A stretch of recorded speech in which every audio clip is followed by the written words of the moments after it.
Nous sommes sur TV et c'est notre émission Noir au musée. Noir au musée, c'est une émission qui présente des personnes qui ont mené des actions importantes pour leur communauté, leur nation et même pour le monde entier. Dans cette émission, nous portons à votre connaissance leur bravoure, leur engagement et leurs actions salvatrices. Bienvenue donc dans Noir au musée.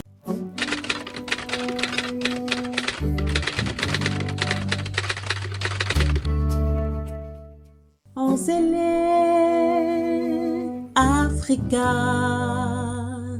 Anzele, Africa, Anzele, Anzele, Africa, Somalie, Anzele, Anzele, Africa, Côte d'Ivoire, Anzele, Anzele, Africa, Burkina, Anzele, Africa. Aujourd'hui, nous sommes intéressés par une femme. Cette femme a joué un rôle déterminant aux premières heures de la gynécologie moderne. Elle se nomme Anarcha Westcott. Anarcha Westcott, la mère de la gynécologie.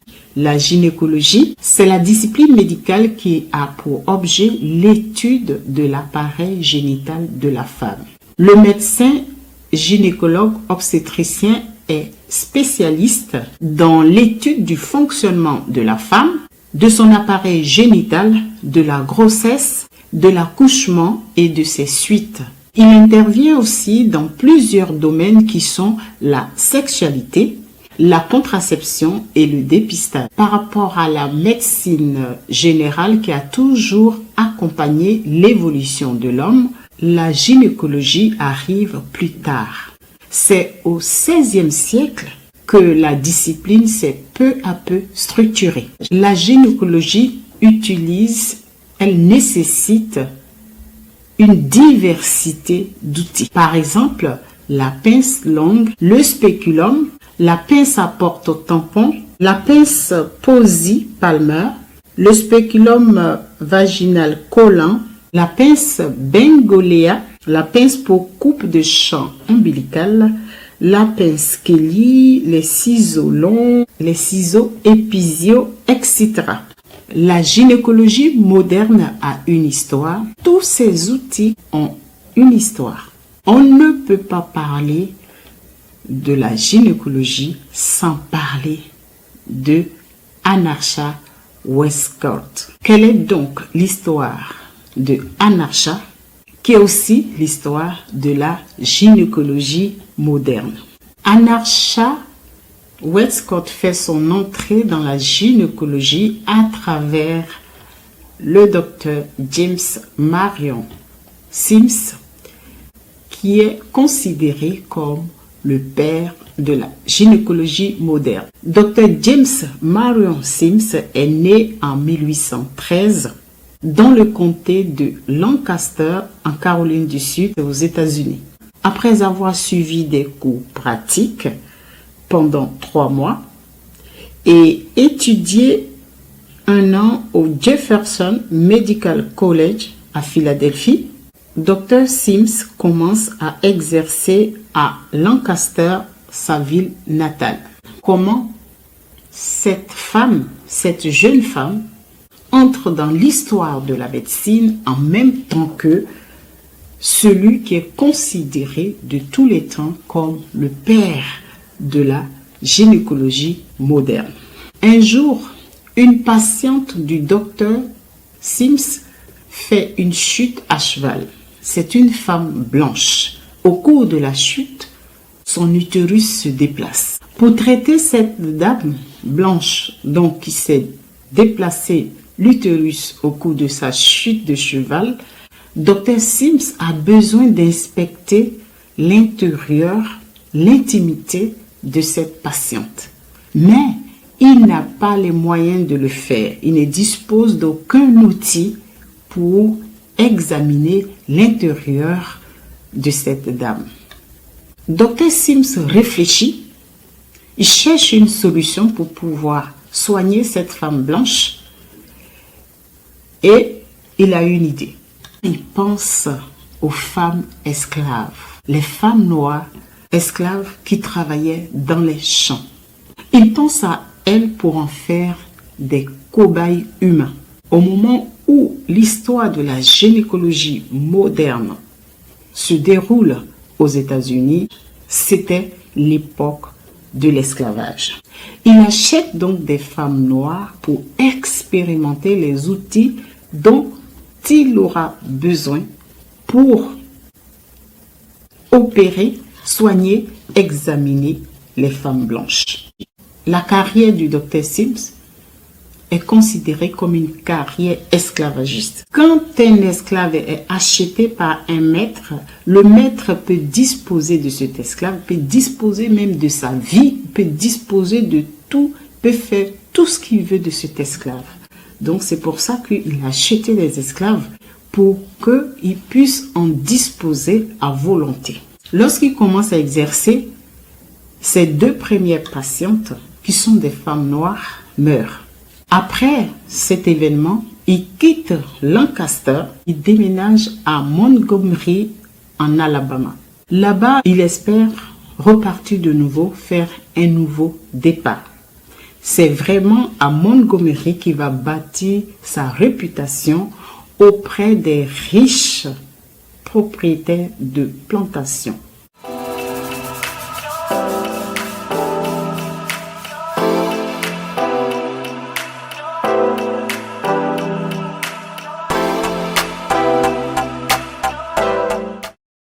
Il achète des esclaves qu'il garde captives dans sa clinique privée.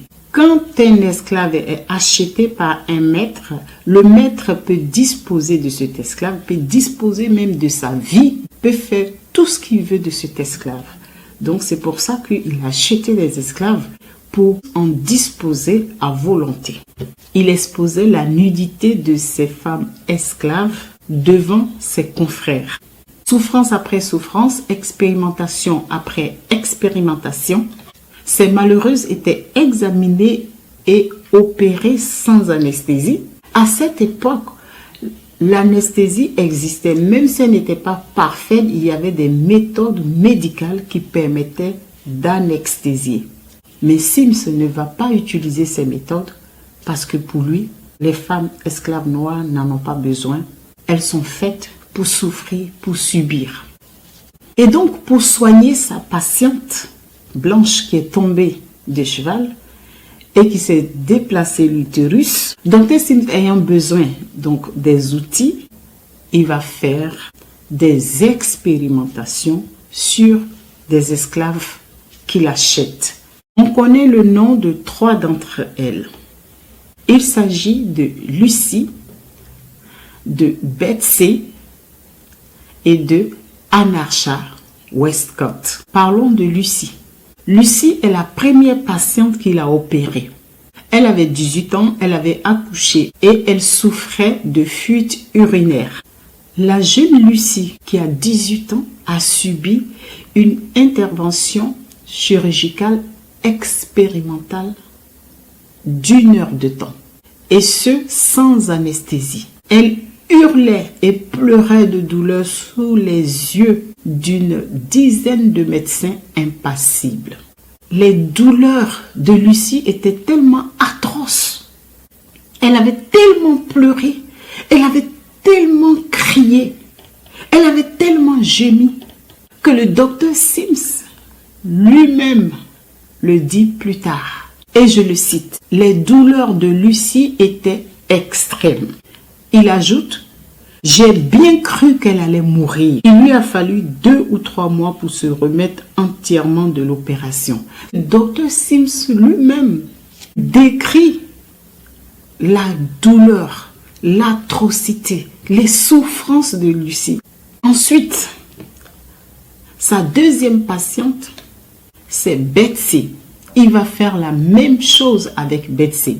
Souffrance, douleur, atrocité, intervention ratée, sous les yeux de ses confrères dans sa clinique. Mais l'expérimentation sur sa troisième patiente, qui est Anarcha Westcott, a été un véritable drame.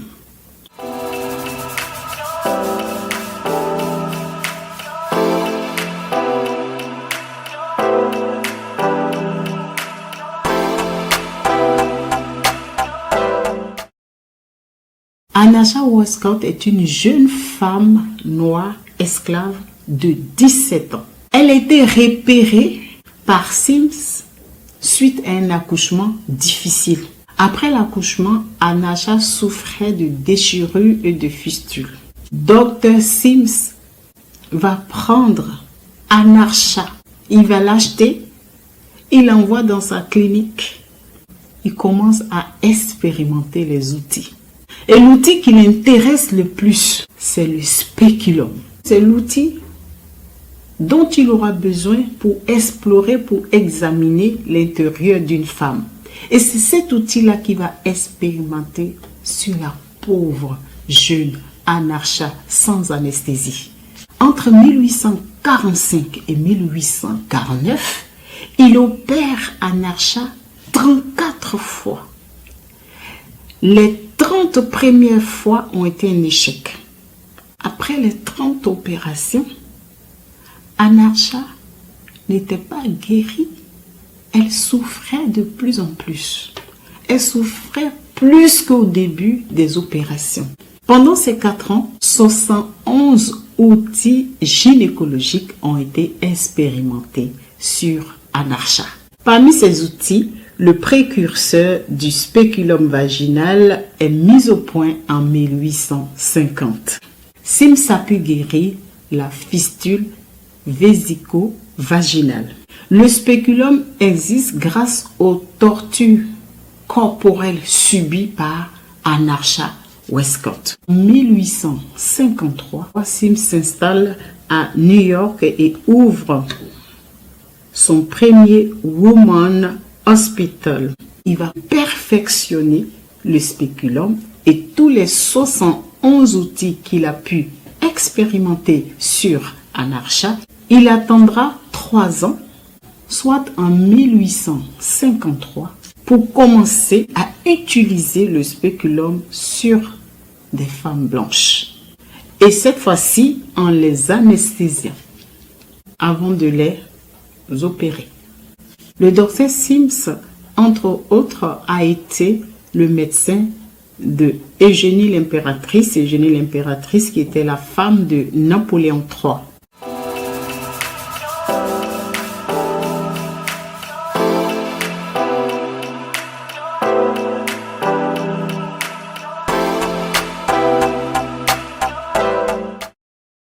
Le docteur James Marion Sims a fait l'objet de beaucoup de critiques, et ce de son vivant.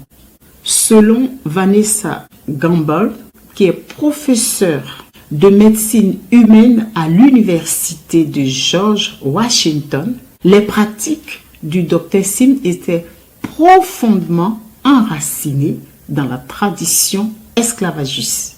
L'homme avait l'habitude de se rendre sur des plantations et de rafistoler les esclaves. C'est le mot qu'a utilisé Vanessa Gamble, pour qu'ils puissent continuer à produire et surtout à se reproduire afin d'assurer la pérennité de l'entreprise de leur maître. Il a bâti sa réputation dans les plantations auprès des riches planteurs qui avaient des esclaves.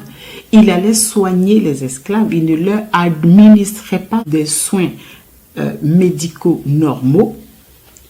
Il faisait tout pour les mettre sur pied pour que ces esclaves-là continuent de travailler, continuent de produire et de se reproduire et donc d'enrichir leur maître. Certaines opinions estiment que Sims se souciait plus de ses expériences que des traitements thérapeutiques et qu'il a causé à ces femmes esclaves des souffrances atroces, innombrables. Sims, jugé foncièrement esclavagiste, avait des préjugés racistes. Pour lui, les femmes noires ne ressentent pas la douleur. Par exemple, l'écrivaine et éthicienne Harriet Washington estime que les croyances racistes de Sims ont eu une énorme influence sur ses expériences gynécologiques pratiquées.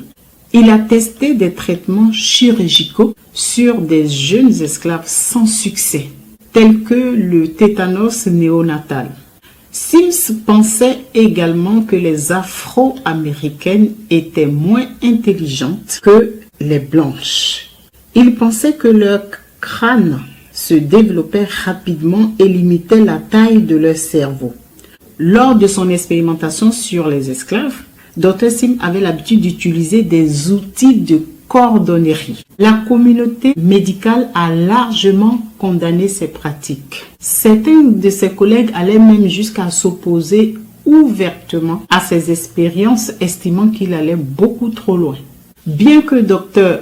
Sims soit toujours considéré comme le père de la gynécologie moderne, de nombreuses voix se sont vraiment levées contre lui à cause de ses pratiques esclavagistes. Une statue avait été érigée à son honneur en 1894. Cette statue, qui était située en face de la New York Academy of Medicine à Central Park, a été retirée mardi 17 avril 2018 sur décision du maire de New York en raison des expériences atroces que ce médecin a pratiquées sur des jeunes femmes esclaves noires. Après avoir été retirée, cette statue a été installée au cimetière de Greenwood à Brooklyn. Donc la statue de Dr. Sims a été remplacée par une plaque commémorative rappelant les terribles expérimentations médicales pratiquées sur les femmes noires esclaves. Si Dr. Sims, malgré tout, malgré les pétitions, malgré les controverses, malgré les critiques de ces pratiques, est toujours reconnu en tant que le père de la gynécologie moderne, Anarcha est aussi la mère de la gynécologie moderne. Anarcha Westcott, mère de la gynécologie. Noir au musée donc rend hommage à Anarcha Westcott. Merci de nous avoir suivis et à bientôt dans une autre émission de Noir au musée.